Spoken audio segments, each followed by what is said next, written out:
Peux-tu vider tes poches pour moi? Ça vient d'où? C'est un couteau. Un couteau? Tu en as un sur toi? Non. La vidéo de la caméra corporelle capture le moment glaçant où un grand-père de 67 ans avoue calmement un double meurtre. Qu'est-ce qui s'est passé aujourd'hui?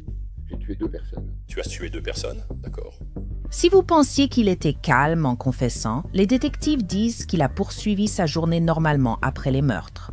Nous analysons tout ce que nous savons jusqu'à présent, alors que le grand-père britannique devrait bientôt connaître son sort ultime. Ceci est Inside the Crime, présenté par Law & Crime. Je suis Elizabeth Milner. En Angleterre, Derek Martin, 67 ans, s'est rendu au commissariat de Sussex après avoir poignardé son ex-belle-fille et son mari. Ensuite, il a emmené leurs enfants chez McDonald's, comme si de rien n'était.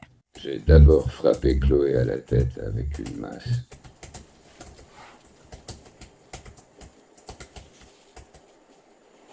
Ensuite, j'ai pris un couteau et je l'ai poignardé. Pour comprendre cette confession choquante, il faut revenir au 9 juin 2023.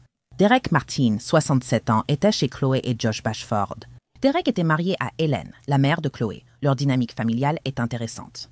Derek et Hélène ont divorcé avant la naissance de Chloé. Donc Chloé était techniquement l'ex-belle-fille de Derek. Mais il a quand même gardé une relation proche avec elle, même s'il n'était plus avec sa mère, Hélène.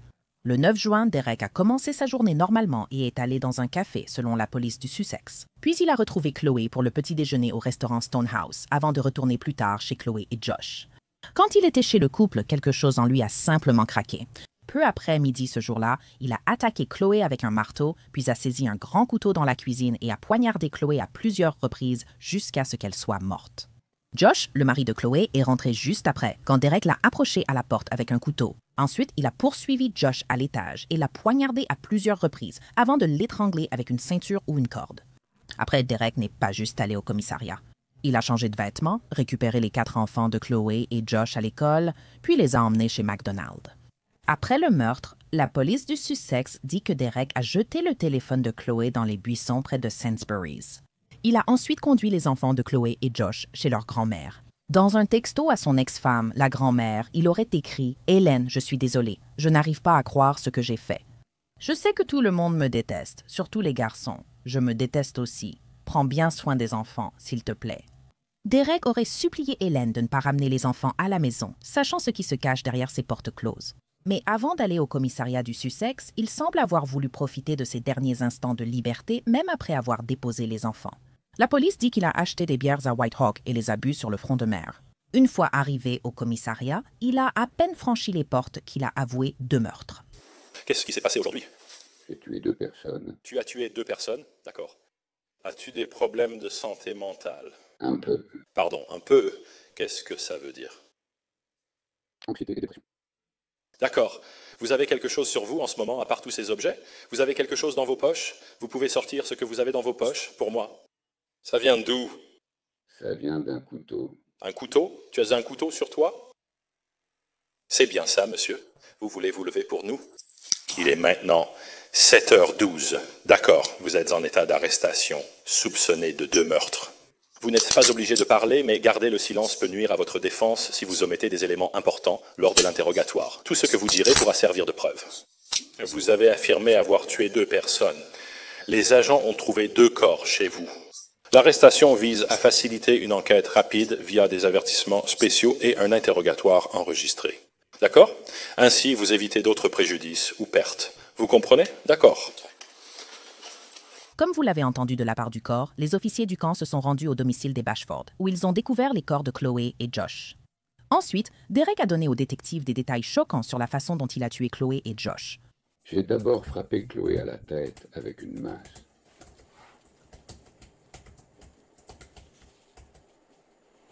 Ensuite, j'ai pris un couteau et je l'ai poignardé.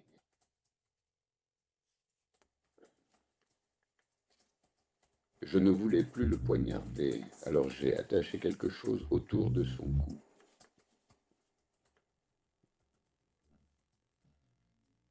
Bien qu'il ait expliqué en détail comment il avait tué Chloé et Josh, Derek a quand même nié l'accusation de meurtre. Un peu comme ici aux États-Unis, où il plaide non coupable. En gros, Derek dit qu'il est coupable d'homicide involontaire, mais pas de meurtre. Il a plaidé non coupable de meurtre, invoquant une responsabilité diminuée à cause d'une dépression et une perte de contrôle. De nombreuses révélations ont eu lieu lors du procès, reporté près de 6 fois avant de se tenir cette année, plus de 2 ans après les meurtres de Chloé et Josh. Selon la British Broadcasting Corporation, Derek a dit à un psychiatre que Chloé devait lui verser un dixième des 1500 livres qu'elle lui devait. Selon le psychiatre légiste, Derek devait 8000 livres, surtout à cause du jeu. Chloé aidait à rembourser la dette chaque mois jusqu'à leur dispute le jour des meurtres, quand Derek a perdu tout contrôle sur elle. Derek aurait déclaré au psychiatre n'avoir jamais voulu tuer Chloé ou Josh, mais s'être senti utilisé. Une enquêtrice a témoigné « Mon impression personnelle de Chloé, c'est qu'elle était quelqu'un qui essayait de faire absolument tout son possible pour ses enfants. Elle acceptait de l'aide de quelqu'un qui, en réalité, se plaçait dans une sorte de relation paternelle avec elle et il lui proposait son aide. » La relation était vraiment à double sens. Il y a beaucoup de preuves à ce sujet. Chloé remerciait souvent Derek pour son aide. Elle l'emmenait au restaurant, lui cuisinait et offrait son amitié. Quoi qu'il ait poussé Derek Martin à agir comme il l'a fait le 9 juin 2023, à mon avis, ce n'était pas une question d'argent. Fin octobre, Derek Martin a été jugé coupable de meurtre. La British Broadcasting Corporation rapporte que le jury l'a unanimement jugé coupable des 2 meurtres après 5h30 de délibération. De nombreux éléments sont à analyser dans cette affaire. Je suis maintenant avec l'avocat pénaliste Nick Brett. Merci de m'avoir rejointe aujourd'hui, Nick. Avouons-le.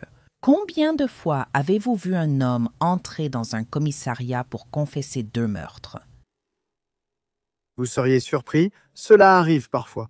En fait, j'ai personnellement traité une affaire où quelqu'un avait avoué, je crois en particulier, un meurtre. Je suppose qu'il y a une reconnaissance, parfois ce genre de crime ne passe pas inaperçu. Et évidemment, il y avait 2 victimes dans cette affaire en particulier. Donc oui, je veux dire, je suppose que c'est inhabituel, mais pas inédit. Même en parlant des meurtres, ils étaient très brutaux. Derek Martin a frappé Chloé Backford à la tête avec un marteau, puis l'a poignardée à mort. Ensuite, il a poignardé et étranglé son mari Josh peu après. C'est d'une grande brutalité. Mais quelle a été ta réaction en entendant simplement certains des faits de l'affaire? Ouais, c'est une affaire très étrange. Je veux dire, la dispute était censée porter sur de l'argent, ce qui semble inhabituel, comme tu le dis, pour une attaque aussi brutale. Surtout étant donné qu'ils étaient manifestement assez proches l'un de l'autre. Ils s'occupaient régulièrement et habituellement de leurs enfants. Donc on pourrait penser qu'il y a là une sorte de lien, un lien familial en quelque sorte. Certes, je comprends qu'il y avait une relation un peu étrange entre eux, dans la mesure où il était en quelque sorte son ancien... Enfin, l'ex-mari de sa mère, je crois, avant sa naissance. Donc oui, une affaire vraiment étrange. Et êtes-vous surprise que Derek et Chloé soient même restés en contact, étant donné que la mère de Chloé et Derek ont divorcé avant même sa naissance? Qu'ils aient tous les 2 maintenu une assez bonne relation, évidemment, jusqu'au meurtre. Ça paraît très étrange, n'est-ce pas? Je veux dire, apparemment, ils se voyaient très souvent, prenaient un café et je suppose discutaient avant que les enfants ne soient confiés ou récupérés. Il y avait une relation étroite et, vous savez, on ne saura peut-être jamais vraiment ce qui a motivé tout ça, mais on se demande s'il n'y avait pas une forme d'attirance entre eux. Mais vous savez, de lui envers elle, ou quelque chose de ce genre qui aurait pu le pousser à agir comme il l'a fait. C'est intéressant que vous en parliez, car j'ai lu qu'un enquêteur a dit que Chloé cuisinait pour Derek, l'emmenait au restaurant et lui offrait son amitié. Quoi qu'il ait poussé Derek à agir ainsi en juin 2023, ce n'était pas une question d'argent. C'est donc intéressant que vous en parliez, car je pensais un peu la même chose. Qu'il aimait peut-être Chloé un peu plus qu'une simple relation de belle-fille. Mais quelle est votre réaction? Oui, c'est la première chose qui m'a frappé. Et j'ai remarqué en fait que l'officier principal chargé de l'enquête a également exprimé l'opinion qu'il pensait qu'il était peu probable que ce soit une question d'argent. Je veux dire, la brutalité des attaques. Comment a-t-on pu perdre son sang-froid aussi longtemps? Vous savez, parce que évidemment, les 2 meurtres ont eu lieu et il y a eu un laps de temps entre les 2, si j'ai bien compris. Donc oui, non, c'est une affaire extraordinaire. Et même quand on parle de Derek, qui prétend un peu avoir craqué à ce moment-là, il semble qu'il ait beaucoup fait pour le cacher, même après. Il a changé de vêtements, jeté le téléphone de Chloé, emmené les enfants de Chloé et Josh au McDonald's, puis bu quelques bières. Il a fait toutes ces activités banales, en sachant qu'il avait déjà brutalement tué 2 personnes avant cela. Je veux dire, qu'est-ce que tu penses des conséquences de ces meurtres très brutaux et vicieux? Je veux dire, il a récupéré les enfants puis les a emmenés chez McDonald's. Et je crois qu'il les a même ensuite emmenés. Est-ce qu'il les a emmenés chez leurs grands-parents avant de, comme vous le dites, d'acheter de l'alcool puis d'entrer au commissariat pour avouer et après s'être débarrassé du téléphone? Donc je veux dire, c'est vraiment, vraiment difficile de se mettre dans la tête de quelqu'un dans ce genre de situation. Peut-être qu'au bout d'un moment, il s'est dit, bon, je vais être découvert ici. Alors autant aller me rendre. Et ensuite essayer de prétendre qu'il y a eu, vous savez, une sorte de crise psychiatrique. Derek Martin a avoué avoir tué Chloé et Josh, mais a aussi nié leur meurtre en plaidant une responsabilité diminuée. Comment cela fonctionne-t-il? Est-ce comme aux États-Unis, où l'on plaide non coupable pour folie? Comment se déroule tout ce processus? Ce n'est pas tout à fait de la folie. C'est une défense qui réduit si elle est prouvée. Il revient donc à l'accusé de prouver l'existence d'une condition médicale reconnue. Que cette condition médicale reconnue l'a amené à perdre le contrôle au point que sa pensée rationnelle habituelle a été affectée. La charge de la preuve est alors transférée à l'accusé qui doit le démontrer selon la prépondérance des probabilités. S'il réussit et que le jury accepte qu'il y avait une responsabilité diminuée, cela a pour effet de réduire l'accusation de meurtre à celle d'homicide involontaire.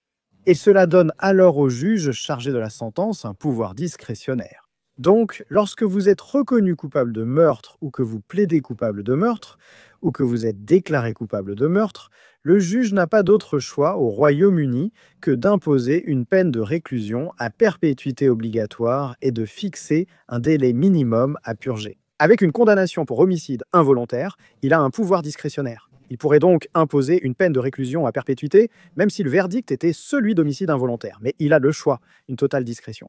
Et maintenant que nous savons qu'il a été reconnu coupable de meurtre, qu'est-ce que cela signifie pour la sentence qui sera prononcée dans seulement quelques jours? Cela veut-il dire qu'il sera officiellement condamné à la prison à perpétuité?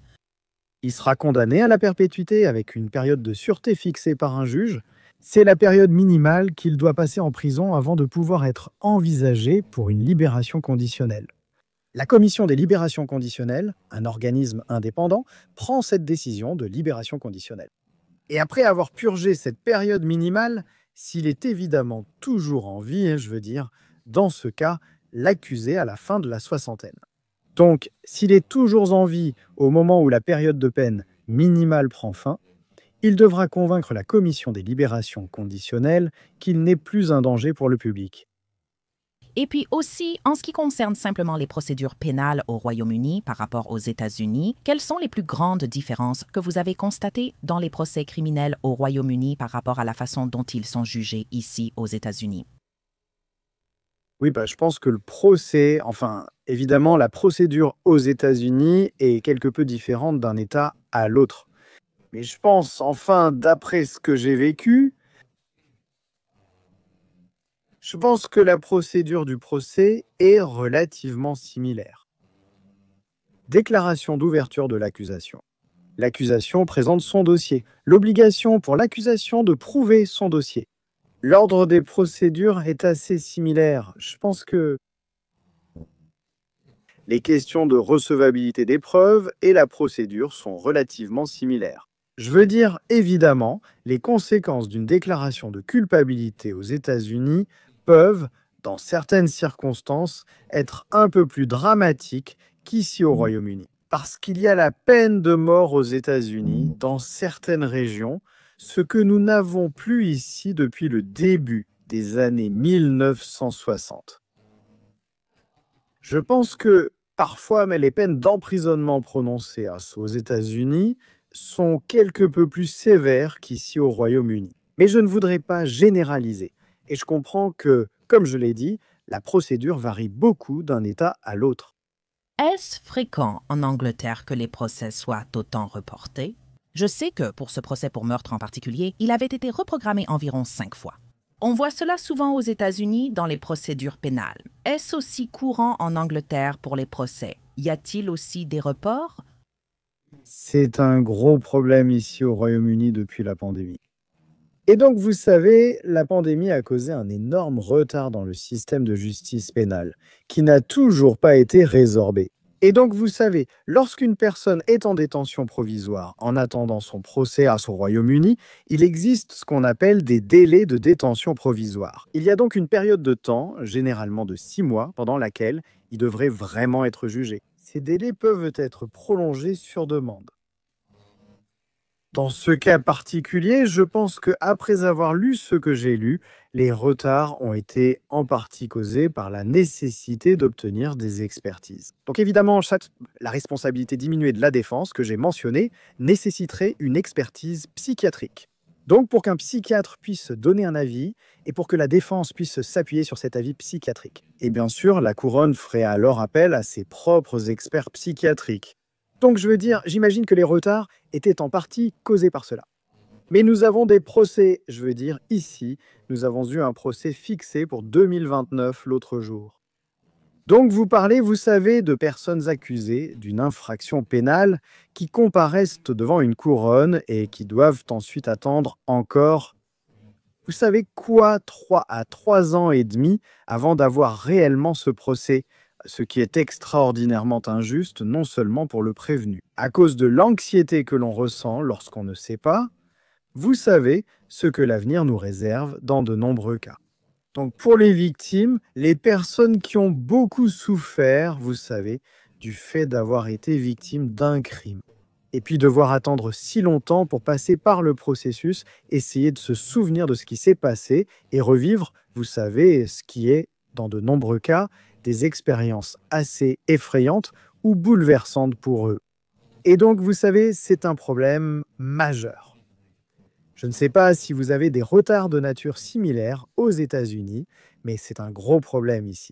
Oui, il semble qu'aux États-Unis, des procès sont aussi souvent repoussés à cause des arriérés ou du souhait du prévenu. Ça dépend toujours un peu, mais on le voit aussi assez souvent ici. En regardant simplement ce que nous avons appris pendant le procès.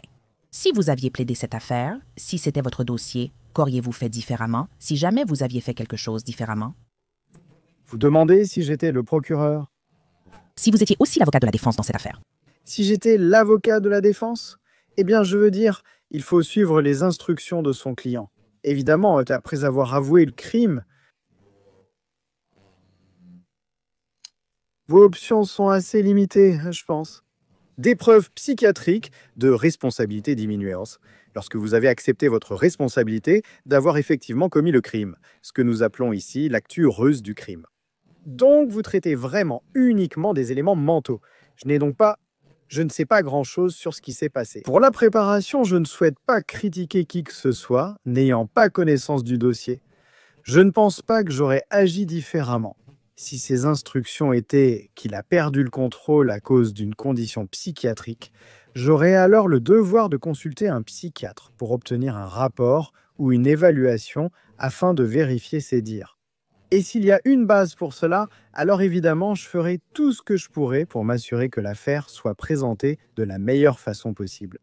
Que cela réussisse ou non dépendrait de plusieurs facteurs différents, y compris la qualité des preuves psychiatriques, la solidité de cet avis et la façon dont mon client témoigne. Si c'est ce qu'il choisit de faire. Et on pourrait penser qu'il le devrait si l'on présente une défense de cette nature. Si cela peut aider... Oui, ça aide. Oui, je pense que oui. Je pense que chaque accusé a le droit de connaître toutes ces différentes options. Et puis, ma dernière question pour vous est la suivante.